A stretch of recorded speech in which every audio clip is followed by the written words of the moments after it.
Welcome back, guys. You're watching Entrepreneur. In today's video, we're going to be going over the daily cryptocurrency news as well as price action for the last day. So if you guys are new here, make sure to subscribe and also turn on those post notifications as we put up new cryptocurrency videos every single day, helping you guys become better traders, stay more in tune with the daily news, and just stay more in depth with the market and know how to maneuver it. So if you're interested in any of that, think about sticking around for future content. But getting into today's price analysis, Bitcoin currently at 64.28, up about 1.5% over the last 24 hours. Ethereum at $360, Ripple at 33 cents, Litecoin at 63, Bitcoin Cash at 600. So across the board, you kind of getting this feeling that altcoins are still taking a pretty major hit, while Bitcoin is trying to keep its head above water, keep its head above really these main supports that we're looking at around 6,000 to 56, 5,700. I think it's crucial that we stay above those points, and we'll get into why towards the end of this video. But short-term analysis on Bitcoin, currently we do have some good momentum going. If we take a look at the 4-hour, we do have two candle green close above the 9-day EMA. So we're starting to see some upwards momentum, some confirmation that we do have upwards momentum. The MACD looks good, RSI looks good, and again, we have two candles that have closed above the 9-day EMA, showing that we are moving towards the right direction. Hopefully we can keep this momentum going throughout the day and throughout the next few weeks. I think the overall outlook on the Bitcoin ETF decisions is overall positive. I do think hopefully we will get all of the ETFs, most of the ETFs passed, which is my overall feeling, which is why I do feel like we can continue to move up over these next few weeks, leading up to the 10 Bitcoin ETF, 9 or 10 Bitcoin ETF decisions that we have facing us in the next few months. So jumping into a news stories today, this issue is crucial for Bitcoin ETF. So I wanted to read this to you guys because I think it sheds some light on what the SEC is focused on. So Tuesday's delay of the U.S. Securities and Exchange Commission's decision regarding the VanEck Bitcoin-based exchange-traded fund is not the central issue that the market should focus on.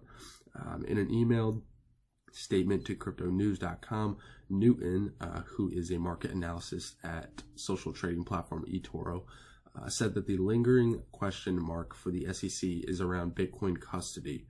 So adding that to approve the decision, they need to do so in the knowledge that the ETF was backed by physical Bitcoin. So either stored by the CBOE or a third party, something like Coinbase custody or something like that. So what the SEC really wants to know is it actually backed by actual Bitcoin, right? Is someone holding this Bitcoin that represents the ETF? So further said that the financial institutions now moving into the crypto space will have to decide whether they want to develop their own storage and custody solutions, or if they instead want to work with players in the crypto space that are already offering such services like Coinbase custody, like we said. So we could start to see consolidation in the market with heavyweight finance houses acquiring crypto companies. Goldman Sachs has already begun deliberations over custody, so watch this space. The market analyst said, referring to a recent report from Bloomberg, that the veteran investment bank is looking into offering custody services for its clients. So I do think they make a very good point in this article. I think a large problem with the Bitcoin ETF is exactly this, right? They need to know that all of these Bitcoin ETFs are going to actually have the physical Bitcoin backing the ETF, so it's safe for investors. Because again, these ETFs are going to be available to a lot of people that are not involved in cryptocurrency as of now. So it cannot be something where they approve the ETF and within 6 months, a year, 2 years, whatever the time frame is, the ETF falls apart and people lose a lot of money because it was never backed by physical Bitcoin. Whatever may happen, the SEC needs to be confident that there's actually Bitcoin being held for these ETFs. So I thought that was an interesting story, something that a lot of people haven't talked about or focused on. So I just wanted to mention that could be one of the main reasons why the SEC is still thinking about the decision, right? Today's close could be pivotal for Bitcoin's price. So I just wanted to mention this because we do want to pay attention to where we close with Bitcoin's price. So I just wanted to read this quick blurb. So it is safe to say that the Bitcoin market has turned indecisive in the last 24 hours, and a stronger corrective rally could be seen over the weekend if prices find acceptance above the previous day's highs of 6628. So, however, it is going to be a tough task as the cryptocurrency is currently trading at 6350 on Bitfinex, down 4% from the highs seen yesterday. So I think this article was from last night because Bitcoin's actually heading up towards that level. It's currently at 6556. So hopefully we can close above that previous day's high. Again, that's going to be somewhere around, I mean, if we can really get above 5800, that would be the spot that we want to be at. But it really depends. That's what we have to obviously look for. I'm sorry. This is the second day actually that went off during a video, but you guys will have to forgive me for that.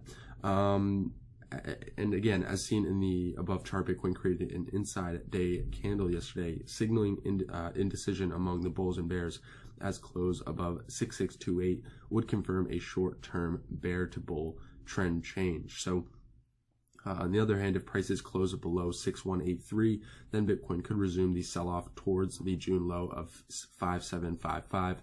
As of now, this scenario appears more likely as 5-day and 10-day moving averages are trending south, and their steep slope is indicating that Bitcoin is under strong bearish pressure. So I do, I did agree with that when Bitcoin first dropped. I thought, okay, well, we're already dropping to these levels. Most likely, we need to start looking towards 5,700 to 6,000 now. But we did get a rebound and in consolidation around 6,300, and then it pushed up to the level that we're currently seeing around 6556. And the exponential moving averages that I have set right now, the 9-day and the 25-day, are showing a bullish pattern for Bitcoin. We have a couple green candles close above the 9-day and riding along the 9-day. And now we're looking to hopefully break above the 25-day and again be around that level of 67 to 6,800 and really start to see that bullish momentum pick back up. So the last story that I wanted to cover today, guys, is game over. Wall Street analyst says Bitcoin must not breach year-to-date support. And I just wanted to really talk about this, not really read the article. If you guys want to, you can check it out, but talk about this, in pretty plain terms. I completely agree with this. If Bitcoin breaks the year-to-date support, which is around 5,700, 5,800, I think it could be pretty disastrous. And let me tell you why. Looking at the long-term chart, right, the last 6-9 months, whatever it has been, Bitcoin has hit the levels of 5,700, 6,000 multiple times. I think 1, 2, 3 times now it's been to around 6,100, and then 2 times it's been to 5,700. So we have a good amount of consolidation and support around those levels. And I think if we break through those levels, we're going to have to be open to 5,000, 4,000, 3,000 even. We're going to have to be open to a lot lower levels because I think a lot of people aren't going to know where the next support is. Of course, there will be supports along the way, but such a steep drop below that level, a lot of people are going to look to sell off because obviously it's not a good sign if we're breaking through a pretty solid support. So just something I wanted to mention for you guys. Again, if you guys want to read the full story, go check it out over on Cointelegraph. But that is all for today's video. Again, if you guys are new, think about subscribing if you enjoyed today's content. And for all of you guys in our private group, I will see you in about 30 minutes for our daily live stream. And if you guys want to get involved in that, check out the Investors Elite or Entrepreneur Investors program. So thank you for watching today, and I will see you tomorrow.